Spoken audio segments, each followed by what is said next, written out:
My wife and I take yearly vacations to different places. It's our way of taking a break from regular, everyday life, as well as getting to spend some quality time together. This year, we had a cabin booked in Washington State. It was far out and described online as being quiet and peaceful, away from any other places or people. Most of our life is in crowded cities, so this sounded great for us. When we flew in, we walked to a grocery store to pick up what we needed, then took a taxi out to the cabin. We didn't rent a car because we knew we'd only be there for 3 days, so we wanted to spend it just at the cabin. And if we changed our minds or needed anything else, we could always just order an Uber. The taxi ride was just over an hour from the town we landed in. Most of the drive was between huge mountain ranges and tree-covered landscapes. It was really beautiful and got us both excited for our stay. Then, at just about 7 p.m., we arrived at the cabin. It was completely isolated in the middle of the forest. Even the driveway leading to it wasn't much more than some tire tracks in the dirt. We got out, paid the taxi, and then brought our stuff inside.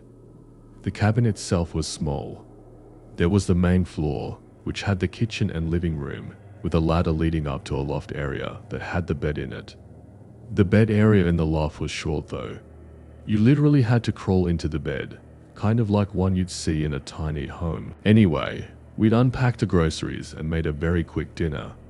Since we were tired from the flight, we opened a bottle of wine to settle in for the night. We lit the fireplace and chatted about how we were looking forward to the next few days.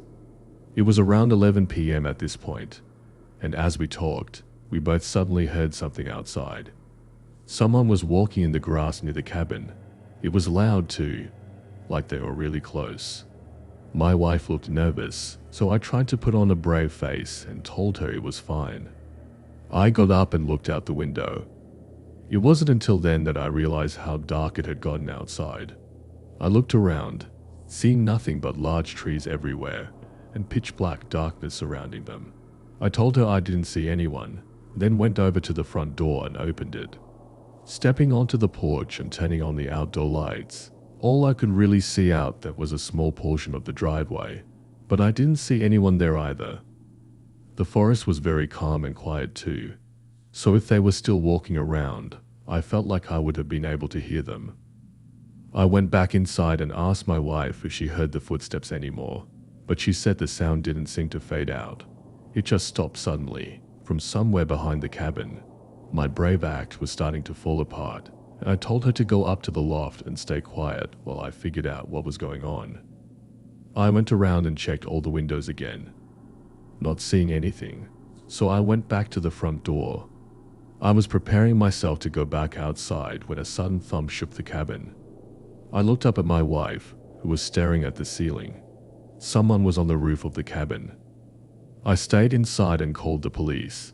After going over lengthy directions on how to get to the cabin, we waited. Over the course of the hour that we had to wait, we could occasionally hear a few footsteps walking across the top of the cabin. About 45 minutes into the wait though, we heard their boots hit the ground, followed by them calmly walking away. I looked out the window once more, seeing their outline disappearing into the forest. The police took our report and gave us a ride into town, where we spent the rest of our vacation. What that person was doing miles away from civilization, in the middle of a forest, is terrifying. They were likely waiting for us to either go to bed or go outside. We're just thankful that we got out of there before something else could have happened. I've owned and lived in the same house for 8 years. It's a normal family-sized home, which was relevant when I had roommates. However, when they moved out and it became just me living here, I had no use for the extra space. Technically, it's a 4-bedroom house, but I only use 2 of the bedrooms. One is my main bedroom, and the other is a gaming room. The other 2 rooms were on the far end of the upstairs hallway. One had a few storage boxes in it, and the other was completely empty. After getting out of work at 9, I picked up Wendy's on the way home and went straight to the game room. I was off the next day, so what better way to spend the night than gaming? I put on my headphones and loaded up Call of Duty. However, before I could even load into a match, I thought I heard something that sounded like a knock at the front door. I took off my headset and listened, but I didn't hear anything. Assuming that if someone was there, they would have knocked again, I went back to my game. About 2 hours later, I heard it again. It sounded like either a knock or a door closing, but with my headphones on and my room door closed, it was too quiet for me to tell. I got up, opened the door, and looked out into the hallway, waiting for the sound to come again. After a minute, I went downstairs and checked the front door. Nobody was outside, and everything seemed normal.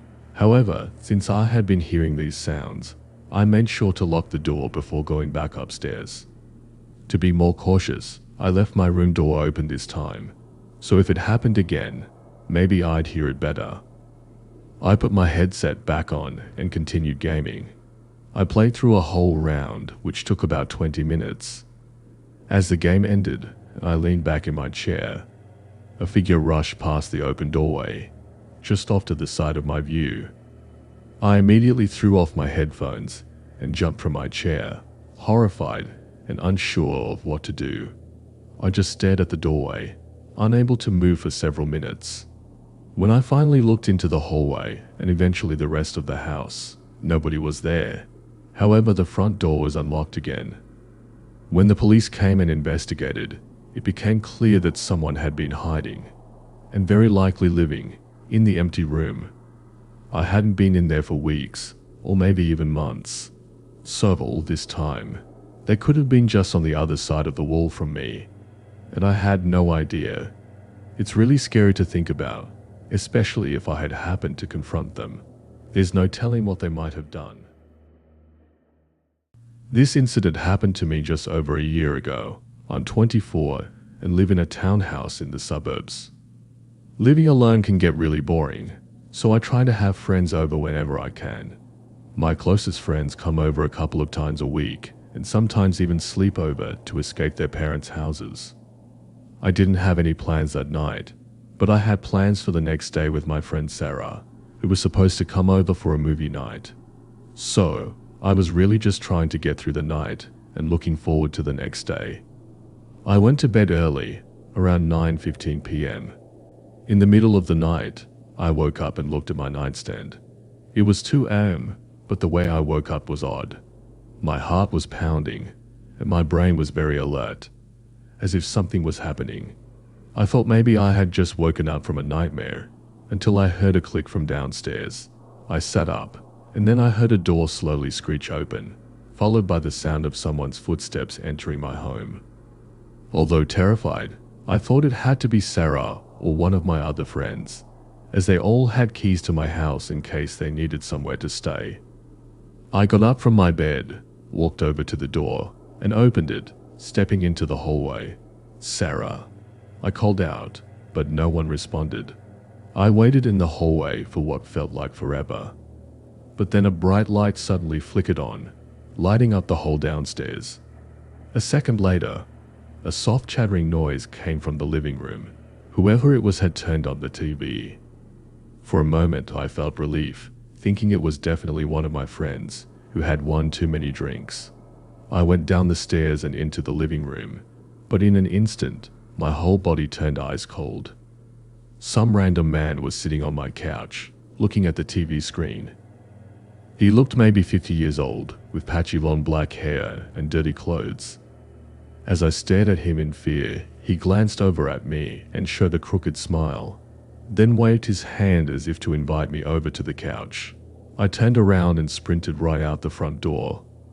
I banged on my neighbor's door until they let me in and called the police. By the time they arrived, though, he was gone, no trace of him at all. What's worse is that the police didn't take it seriously, suggesting it was probably just some harmless homeless man wanting a place to sleep. But the way I see it, everything points to otherwise. He picked the lock on my door, sat on my couch, and turned on the TV. Then, the sick man smiled at me and invited me over to the couch. I think he may have been a stalker or something. Now, I find it hard to even sleep at night when I'm alone. thinking there's a chance that I'm not really alone. My friend Derek and I rent a house together. He's a pretty big partier though, and often stays out really late or even sleeps over at other people's places. So a lot of nights, I'm by myself. This was one of those nights where Derek was out at the club or something. Since I had the night alone, I brought out a couple of cans of beer to our front porch and sat on the swinging bench we had set up. It was nice weather, and with it being nearly midnight, most people were sleeping and the neighborhood was pretty quiet. After being outside for a little less than an hour, a person came walking down the street in front of the houses. He looked like a large guy and had a sweatshirt on with a hood over his head, but something was off about the way he was walking. He was very stiff, like only his legs were moving, and his whole upper half wasn't. When he reached the part of the road in front of my house, he stopped and looked over at me. I waited a few seconds for him to say something, but he didn't. He just stood there in the middle of the road, right in front of my house, staring at me. "Hey buddy, you need something?" I called out.